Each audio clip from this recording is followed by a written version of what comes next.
Agora gostaria de passar a palavra para o doutor Humberto Bresolim, mas antes eu vou ler aqui o currículo dele, um breve currículo. O doutor Humberto é advogado sócio do escritório Bicalha e Mulica, ele é membro do IBDIC, professor do Instituto Internacional de Ciências Sociais, mestre e doutor em Direito Processual Civil pela USP e autor do livro Execução Extrajudicial Imobiliária, Aspectos Práticos, além de diversos artigos jurídicos. Passo a palavra para o doutor Humberto. Obrigada. Fabiane, eu que agradeço a presença de todos e queria dizer, em primeiro lugar, que é uma enorme honra poder participar desse evento. Agradeço ao convite que me foi formulado pela Comissão de Direito Imobiliário da Ordem dos Advogados do Brasil, dessa seccional do Paraná, na pessoa do Dr. Ricardo Campelo. Agradeço também a doutora Débora. E a minha missão aqui, por assim dizer, é de uma responsabilidade redobrada, né? Primeiro, porque sou o último a falar. Depois, pelas palestras que me precederam, e eu lamento muito não ter podido acompanhar o evento durante a manhã, não cheguei a tempo, cheguei no horário do almoço. Vir para Curitiba de manhã cedo é um problema, né? A gente nem arrisca tentar chegar muito cedo, porque aí corre o risco de não chegar, né? Do aeroporto está sem teto e a gente tem que voltar para São Paulo. Então, já tinha sido planejada a minha chegada no horário da manhã, acabei chegando próximo do horário do almoço. Mas a minha sorte, enfim, é que eu não vou precisar falar sobre o princípio da concentração na matrícula, ou sobre concentração na matrícula, até porque não teria capacidade de falar tão bem quanto os que me precederam, especialmente o Dr. Lamana Paiva e a visão do empresário trazida pelo Sr. João Carlos Perússulo.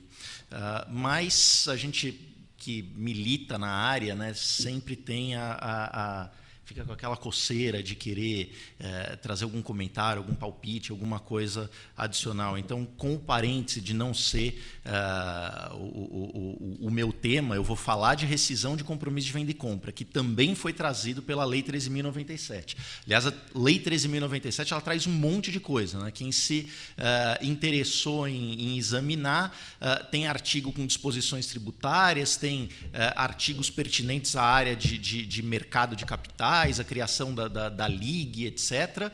E aí, a partir do artigo 54, ela trata de registros públicos, e vai do 54 ao 61.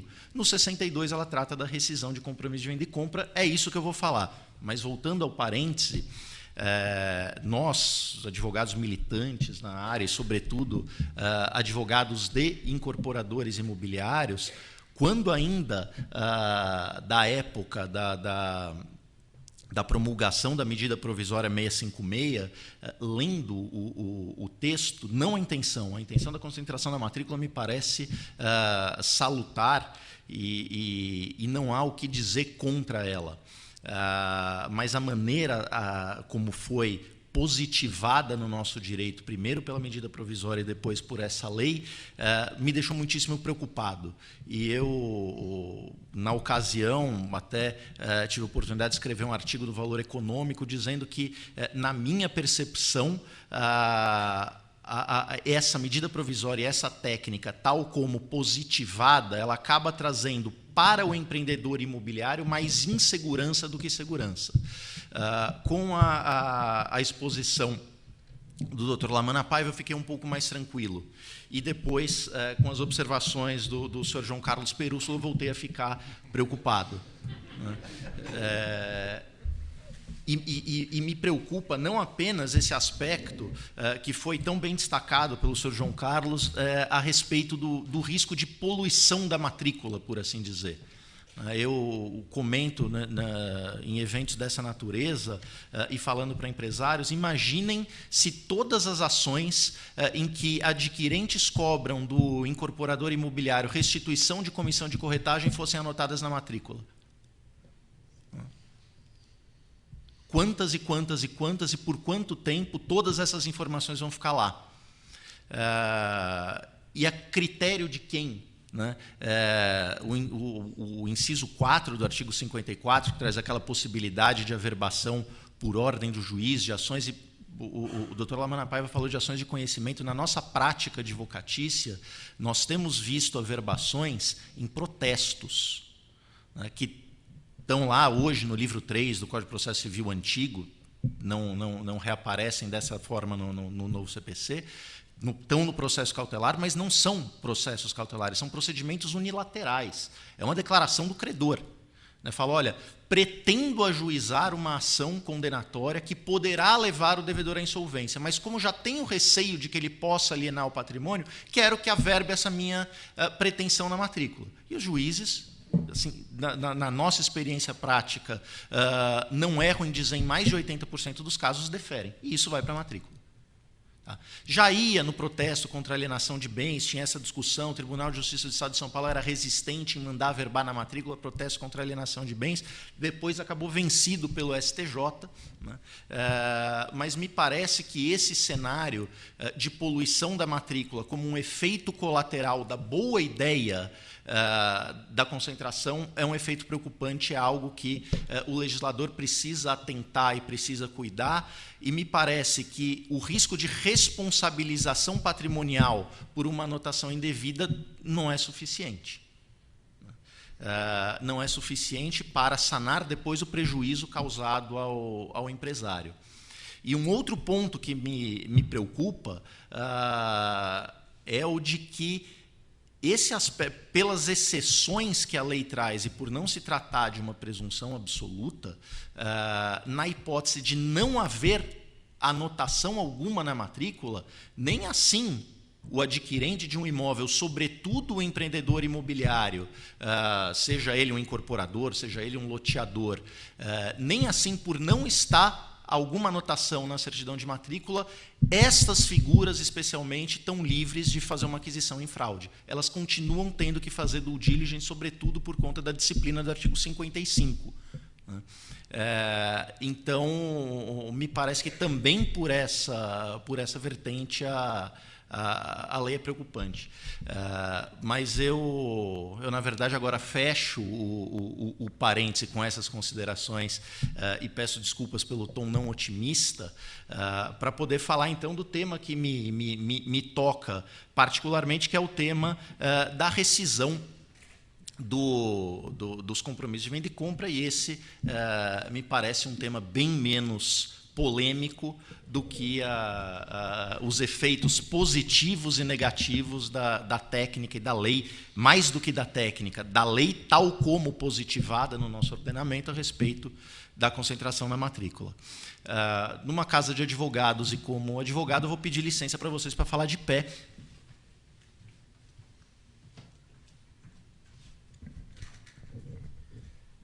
Para falar de pé sobre essa alteração que foi trazida no artigo 62 da Lei 13.097.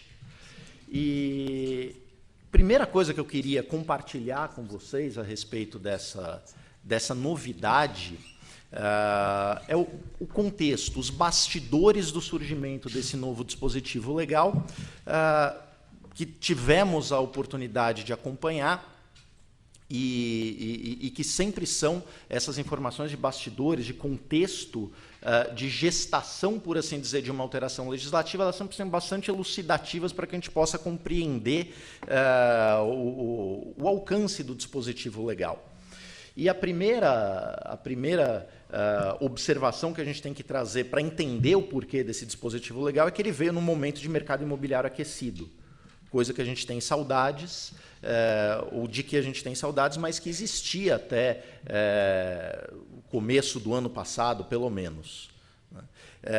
E nesse contexto de mercado imobiliário aquecido, de uma demanda crescente por unidades habitacionais, sobretudo em São Paulo, pelo menos unidades habitacionais, unidades de moradia, comercial um pouco menos de demanda, mas também com mercado aquecido, vendas crescentes e preço crescente era uma dificuldade muito grande para o empreendedor,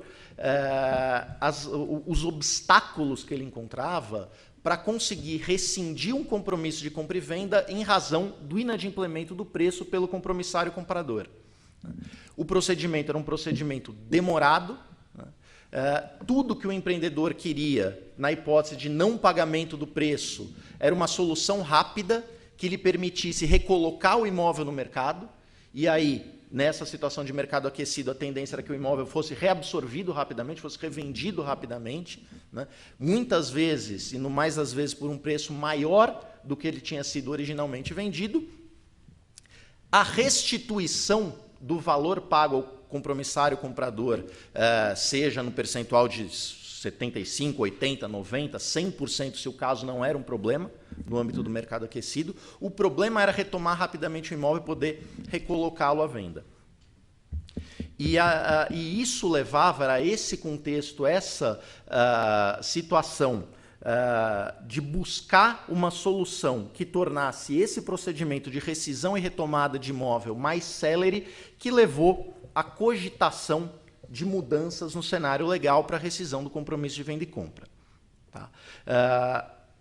A legislação que regia essa matéria antes da alteração da Lei 13.097, ela tinha uma alta dose de anacronismo. E por que eu digo isso? O que havia no regime jurídico anterior? Regime jurídico anterior, sobretudo, a disposição do artigo 1º do Decreto-Lei 745 de 69, na sua disposição original, na sua disposição anterior à alteração promovida pela Lei 13.097, ela previa, né, que nos compromissos de venda e compra, nos contratos, essa redação da lei, que se refere ao artigo 22 do Decreto-Lei 58 de 37, imóveis não loteados, ainda que constasse do contrato cláusula resolutiva expressa, eu tinha necessidade, aí uma impropriedade técnica, de, para constituir em mora o compromissário o comprador, notificá-lo. Tá? Então,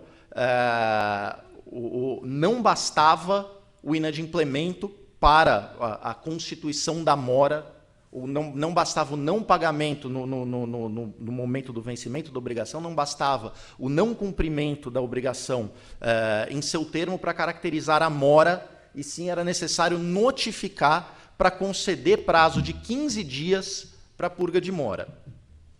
E o que acontecia depois da notificação se a mora não fosse purgada? Começava a via crucis do empreendedor. Por quê? Porque não bastava a notificação acompanhada do não pagamento. Havia necessidade de ajuizamento de uma ação para buscar a rescisão. E o cenário todo, como ele tramitava sob os moldes de um procedimento ordinário, dificultava ainda mais, ou tornava ainda mais complexo esse cenário, que é conhecido de todos os advogados. O que acontecia? O cliente procurava, trocando em miúdos, o cliente procurava o advogado e falava, olha, comprador parou de pagar o imóvel, preciso retomar, preciso colocar o imóvel novamente à venda. O que eu faço? Primeira pergunta que a gente fazia, você transmitiu ou não posse ao adquirente? Porque se você não transmitiu a posse, o seu problema é grave. Se você transmitiu a posse, o seu problema é gravíssimo. Se você não transmitiu posse, o que a gente vai fazer? Vai notificar. Ah, mas precisa notificar judicialmente ou por cartório de registro de títulos e documentos? Se for judicial, demora para burro. Se for por cartório de registro de títulos e documentos, é caro, a depender do Estado. Tem que ser assim? É o que prevê a lei. Tem até julgados que flexibilizam, que permitem por telegrama, desde que haja prova do recebimento. Ah, vou mandar carta com aviso de recebimento. Não serve. Carta com aviso de recebimento, eu não consigo comprovar o conteúdo do que foi entregue. Precisa ser, no mínimo, telegrama, mas assim, correndo ou torcendo para, caso isso venha a ser questionado em juízo, de pegar um entendimento de um magistrado mais liberal. Porque a rigor precisaria ser, no mínimo, por cartório de registro de títulos e documentos, essa notificação. Feita a notificação, superadas todas essas dificuldades, às vezes o devedor não ser encontrado, o cônjuge, quando precisa ser intimado, não ser encontrado, a depender do serviço prestado pelo cartório, alguns muito bons, outros muitíssimo, com perdão da palavra, muitíssimo preguiçosos. Eu não sei como é que funciona aqui no Paraná, mas muitas vezes a notificação por títulos e documentos simplesmente chega na casa do notificando um aviso, né? Venha retirar documento de seu interesse no cartório. Isso não é notificação. Pois é. Mas o procedimento em muitos cartórios seguido é rigorosamente esse. O sujeito não vai retirar, e aí você tem a certidão negativa. Olha, não cumpri, ele não foi encontrado, não veio retirar. Aí precisava dar entrada de novo, torcer para pegar um bom cartório, que tivesse alguém empenhado para cumprir a notificação. Aí, depois de 1 mês, 2 meses, a depender do cartório, muitíssimo antes, a depender do cartório, até mais do que isso, finalmente conseguia cumprir a notificação. Resolveu o problema do cliente? Não. Esperar os 15 dias para ver se ele paga. Passaram os 15 dias, o que a gente faz? Não pagou? Entra com a ação. Aí tem que citar todo mundo de novo. Mas eles já não foram comunicados pela notificação que precisavam pagar? Foram. Mas agora é uma citação num processo judicial para que eles paguem, para que eles purguem a mora. Enquanto isso, eu não posso vender o imóvel? Não, não pode. Não dá para entrar com uma liminar e pedir, entrar com a liminar a expressão do cliente, né? Não dá para entrar com uma liminar e retomar o imóvel, ou pelo menos conseguir a venda para autorização, ou autorização para venda novamente. A nossa ponderação jurídica, sempre de estraga prazeres. Legalmente, eu não posso, pelo artigo 273 do Código de Processo Civil, antecipar efeitos jurídicos do provimento final. Eu só posso antecipar efeitos práticos. E o desfazimento do vínculo contratual é um efeito jurídico. Então, eu não posso, em antecipação de tutela, declarar o contrato rescindido. Ah, não, mas então você está falando que é efeito prático? O que eu quero é prático, o que eu quero é vender o imóvel. Eu não posso pedir autorização para o juiz para vender o imóvel? Bom, mas aí é definitivo, também não pode. Se você vender o imóvel, também não pode. Então, o que eu faço? Tenho que esperar a sentença? Olha, com sorte, porque se apelar, tem que esperar o resultado da apelação, porque a apelação aqui tem efeito suspensivo. Mas, enquanto isso, ele não me paga. O que eu faço? Bom, torce para o judiciário te dar uma resposta rápida.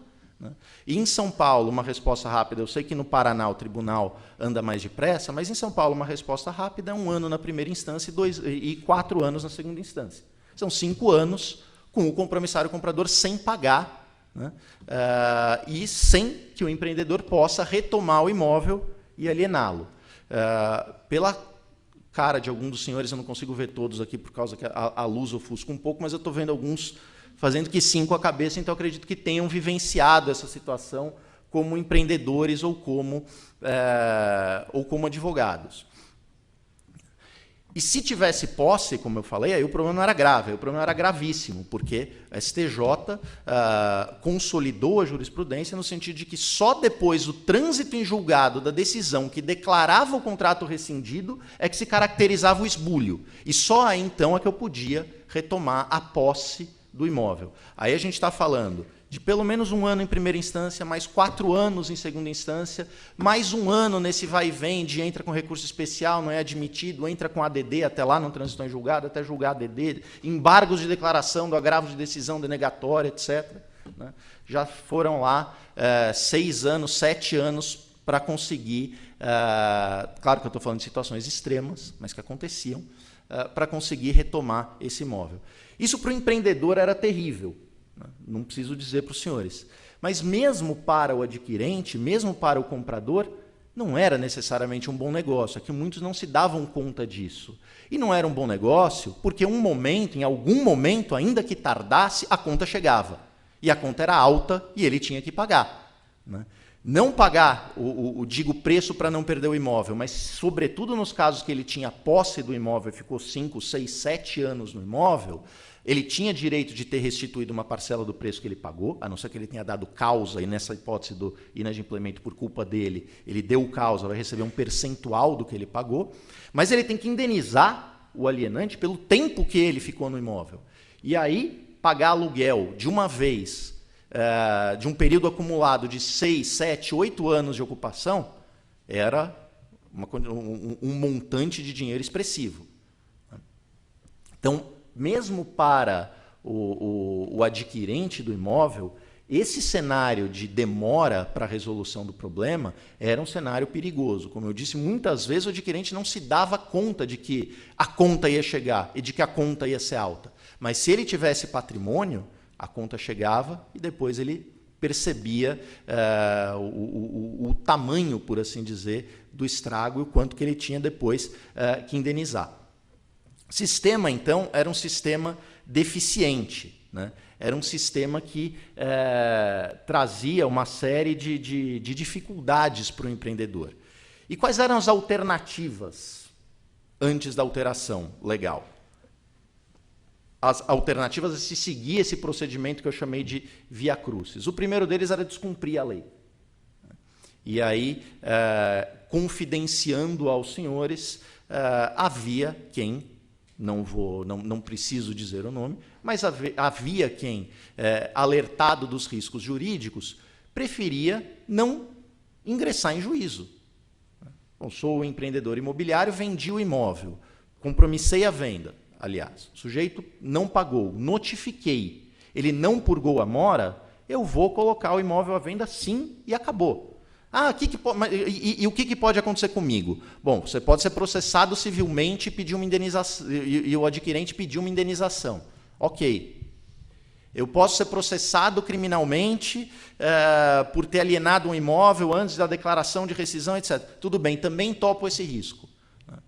Então, havia quem, até por uma questão, e as empresas depois, em termos de levantamento estatístico, constataram que esse percentual de quem reclamava era muito baixo, né, algumas empresas optaram simplesmente por descumprir a lei.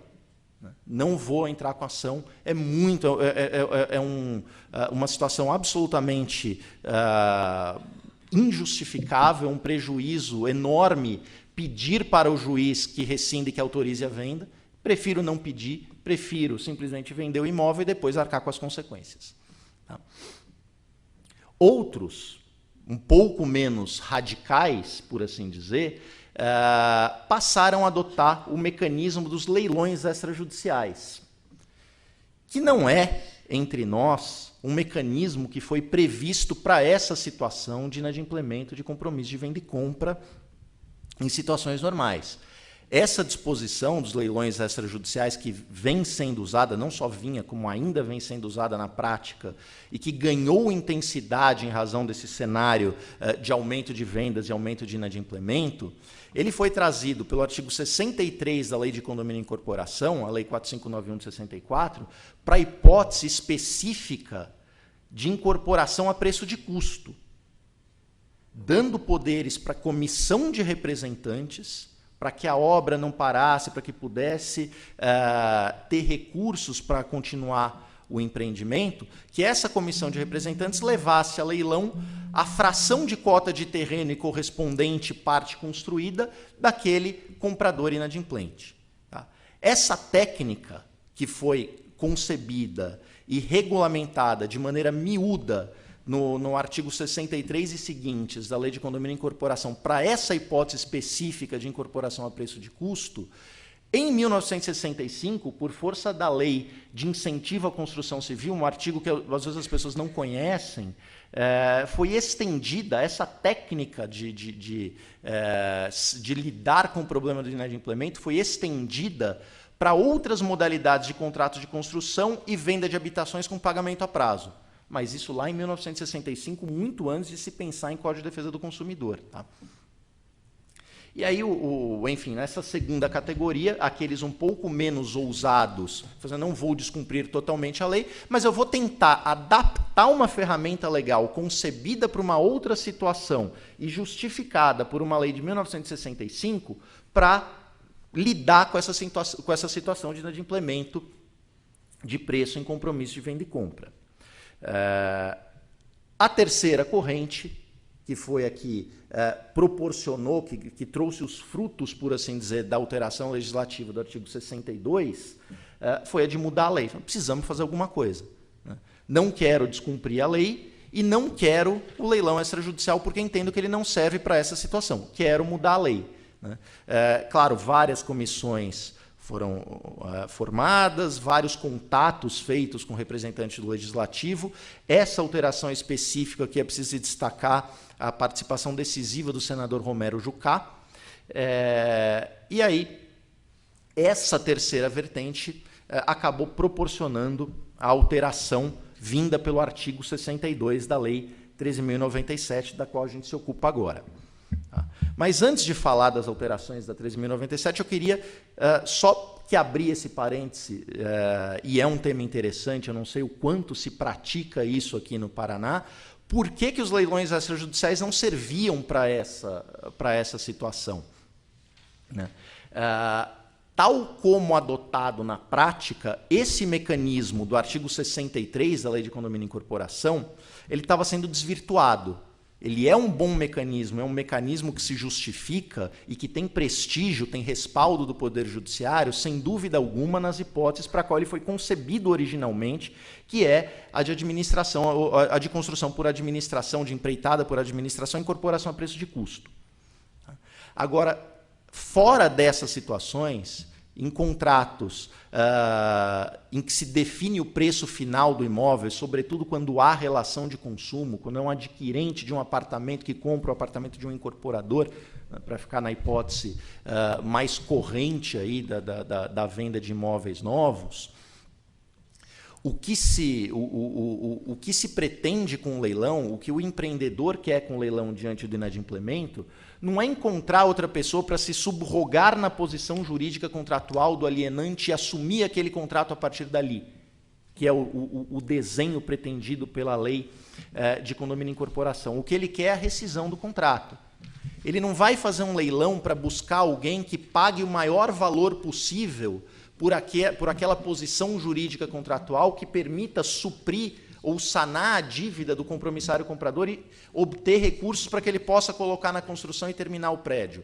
O que ele quer essencialmente, e aliás até prefere, é que não tenha licitante algum no leilão, que não tenha licitante algum no certame. Porque aí o que acontece? Ele não tem que devolver nada também para o antigo comprador e coloca o imóvel novamente à venda. Não foi esse o objetivo, não era esse o escopo dessa figura legal quando foi criada. Tá? Mas era assim que ela vinha sendo usada na prática. E sendo usada assim na prática, passou a haver questionamento no judiciário de se essa figura, essa técnica, violaria o artigo 53 do Código de Defesa do Consumidor, que é aquele que veda a cláusula de perdimento. Ele fala assim, ó, se você compra um imóvel, ainda que você não consiga terminar de pagar, e dê causa à rescisão, você não pode perder 100% daquilo que você pagou. E na técnica do leilão extrajudicial, tal como acontecia, esse fenômeno, essa figura acabava acontecendo. Também pode acontecer na alienação fiduciária, mas aí é um outro cenário, é um outro mecanismo jurídico. E, em razão desses questionamentos, a solidez, a segurança jurídica dos leilões começou a ficar comprometido, a ponto de existir hoje no Tribunal de Justiça do Estado de São Paulo alguns julgados importantes, alguns julgados que podem se tornar leading cases, por assim dizer, dessa matéria, e eu destaquei um aqui de um desembargador que, além de magistrado, tem formação acadêmica, civilista, e abordou muito bem essa questão, dizendo, olha, não dá para usar a técnica do leilão extrajudicial fora do ambiente para o qual ele foi concebido originalmente, que é da incorporação a preço de custo. Tá? Fora dela, não dá para usar a Violo 53, então não é uma solução jurídica segura.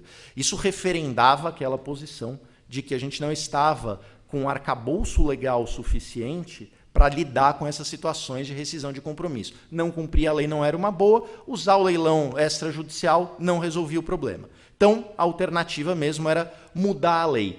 E quais eram os substratos para essa mudança? O que a gente tinha de base, não só legal, mas base jurídica, base no nosso ordenamento jurídico, compreendido num sentido mais amplo, para justificar para o legislador que cabia uma mudança na técnica de rescisão de compromisso de venda e compra. O primeiro aspecto sobre o qual também falou o Dr. Lamani falou muito bem, é uma tendência mundial de desjudicialização de controvérsias.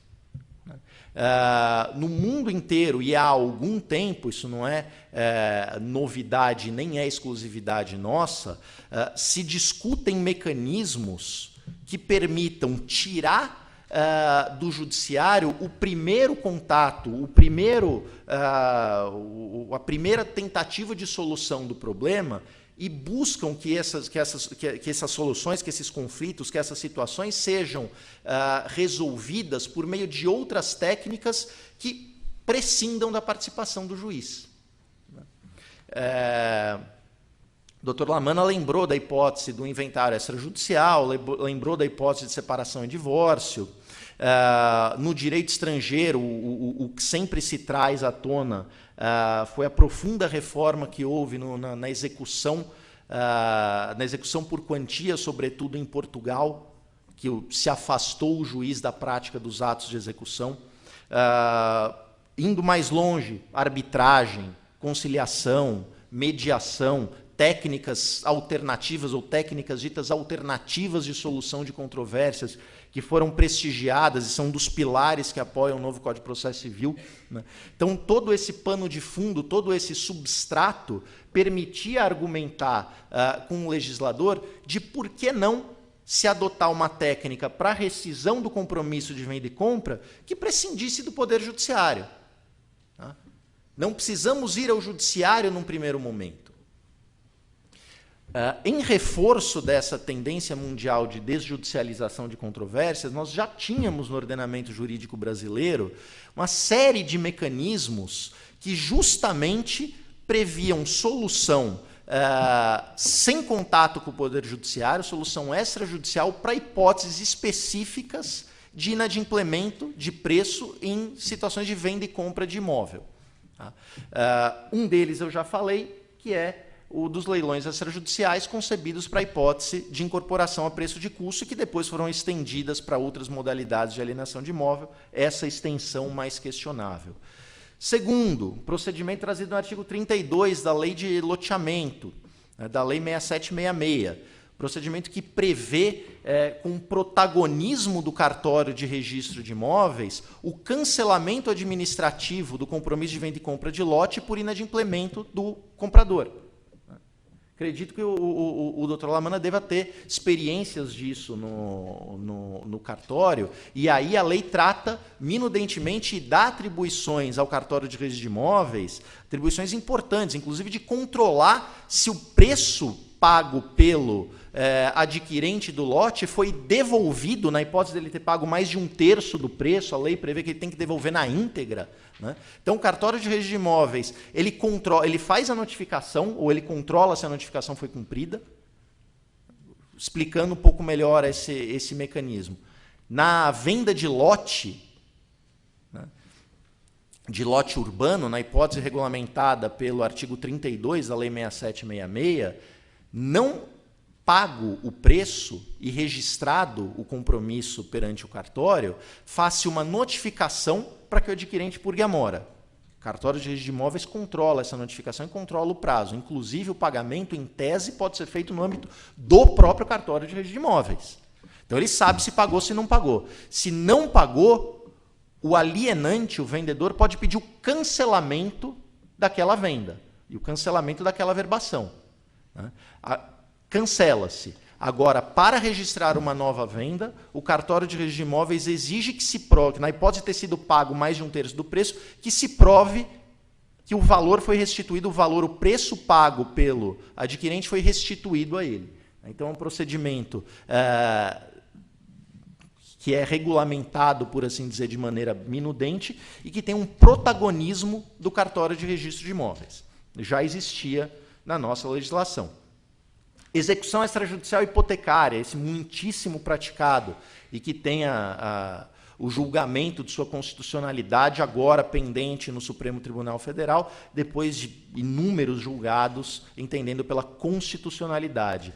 O setor não entende muito bem por que razão se chegou a querer discutir novamente essa matéria, essa constitucionalidade do Decreto-Lei 70, que vinha sendo reafirmada pelo STF há muito tempo. Mas, enfim, o recurso subiu, foi entendido como representativo da controvérsia e agora vai ser julgado. A tendência, e é nisso que nós acreditamos, é de reafirmar mais uma vez a constitucionalidade da execução extrajudicial hipotecária, mais um mecanismo que lida com essa situação de inadimplemento de preço em venda de imóvel.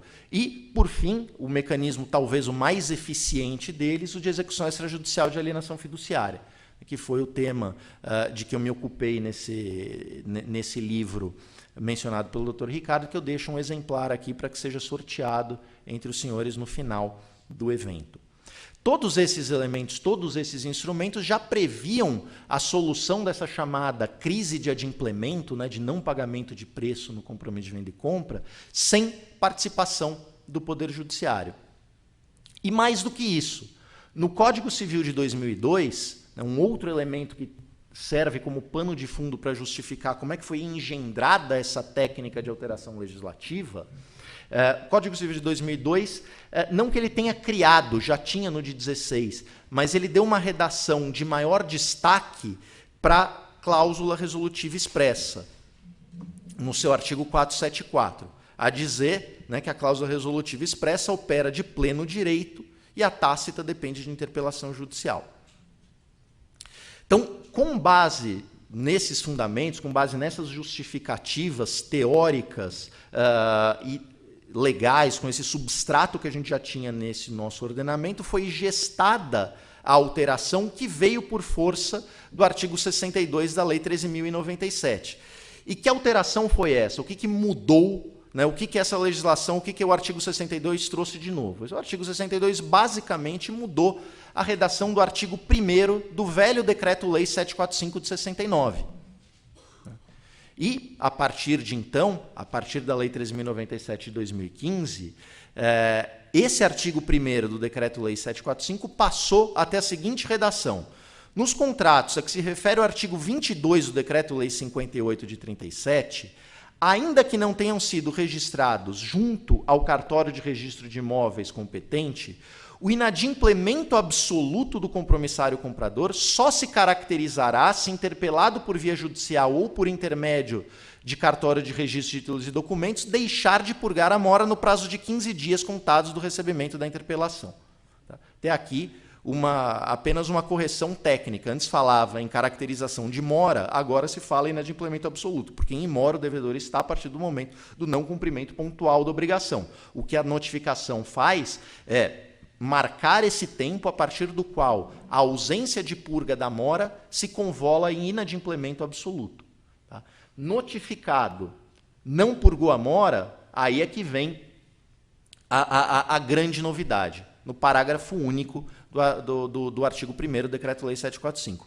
Nos contratos nos quais conste cláusula resolutiva expressa, a resolução por inadimplemento do compromissário comprador se operará de pleno direito, remissão artigo 474 do Código Civil, remissão expressa a esse artigo, desde que decorrido o prazo previsto na interpelação referida no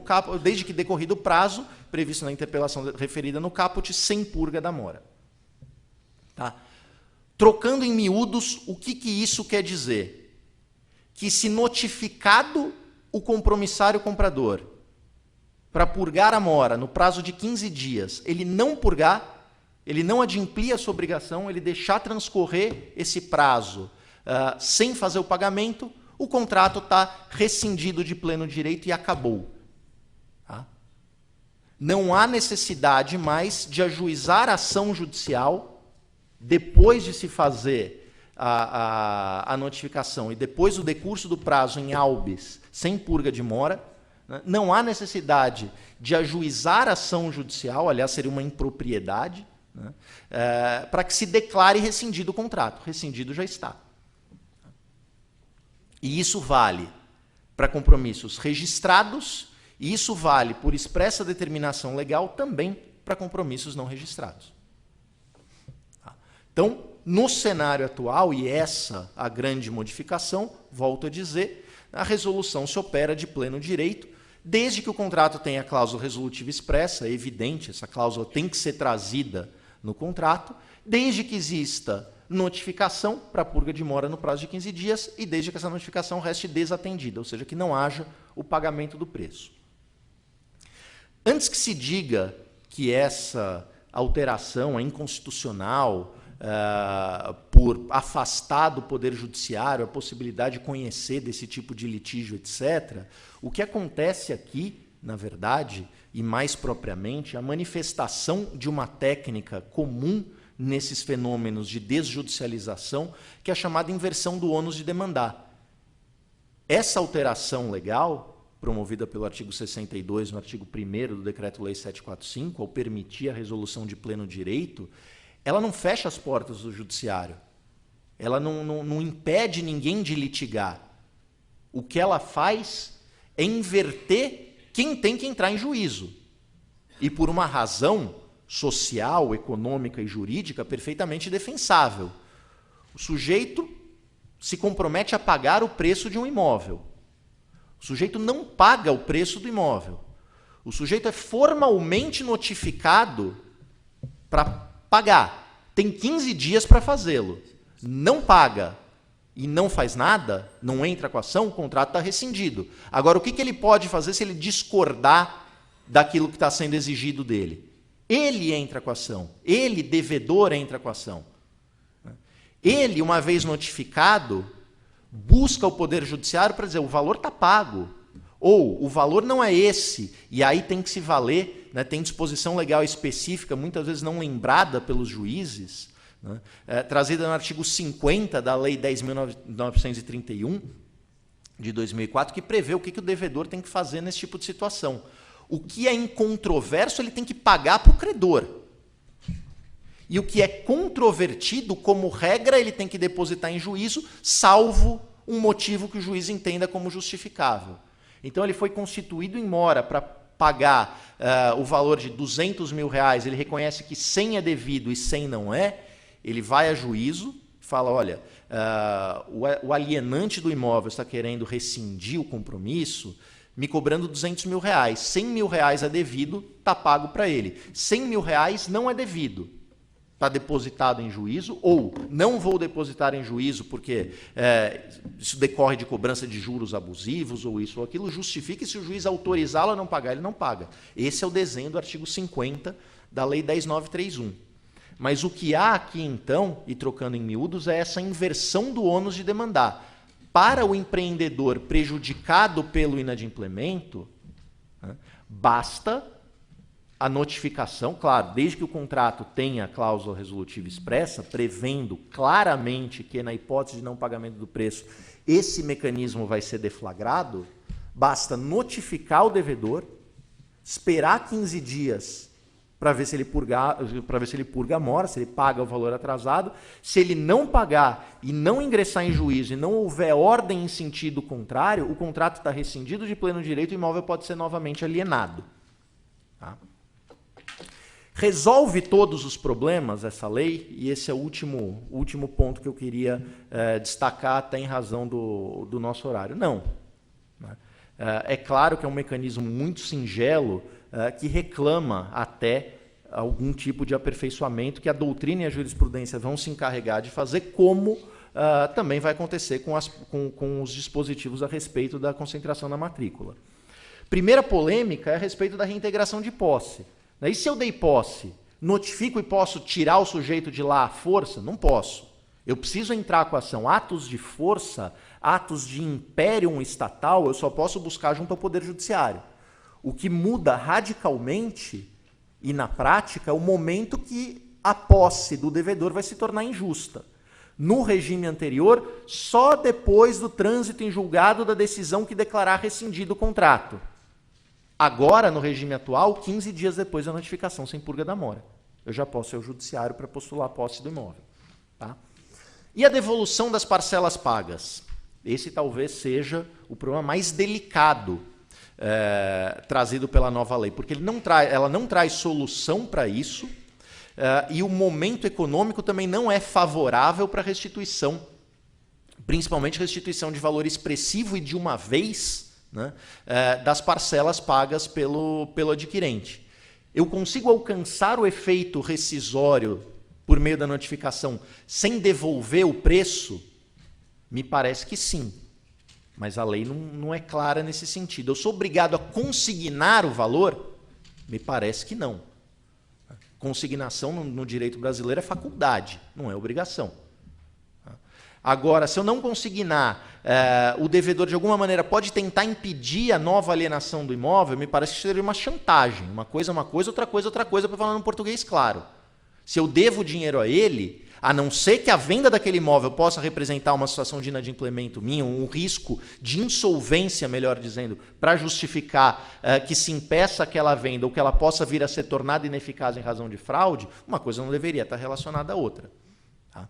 Mas lembro aqui da súmula 543 do STJ, que fala que nas hipóteses de rescisão de compromisso de venda e compra, se o contrato é submetido ao CDC, a devolução tem que ser imediata.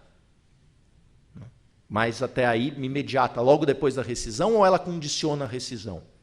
A lei não vê, a lei não prevê e nem essa súmula chega a essa minúcia. Quanto que eu tenho que devolver? Na hipótese do descumprimento do comprador e inadimplemento do preço, parcialmente. Mas parcial quanto? Quanto que eu tenho que devolver? 75, 80, 90? A jurisprudência oscila. Não há um critério legal seguro. E se tiver registrado o compromisso de venda e compra perante o cartório de registro de imóveis, como é que depois desse mecanismo eu posso cancelar? Essa é uma questão interessante, né, doutor Lamana? Como é que eu posso fazer para cancelar? O cartório de registro de imóveis não participou desse procedimento. Diferente da lei de loteamento, em que ele controla, inclusive, se há purga da mora, se houve devolução de dinheiro, etc., aqui ele não controla. Então, é o credor que vai dizer para o cartório de registro de imóveis, olha, notifiquei e está aqui a certidão de que foi cumprida a notificação e já passaram 15 dias. E ele não me pagou. Mas como é que eu vou provar que eu não recebi? Como é que eu vou provar que a mora não foi purgada? É uma discussão que está em aberto. Outro ponto que tem ensejado aí debates acalorados é de direito intertemporal. Essa técnica de resolução de compromisso de compra e venda vale para contratos firmados antes da lei, se o inadimplemento foi depois do início de vigência, ou só vale para contratos que foram firmados depois da nova lei?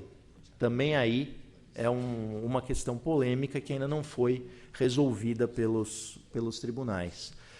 Gente, sobre esse aspecto de rescisão de compromisso de compra e venda, embora o tema seja palpitante, a gente pudesse falar mais sobre isso e também sobre concentração na matrícula, o tempo está esgotado e eu agradeço muito a atenção de vocês e me coloco à disposição aí para eventuais dúvidas.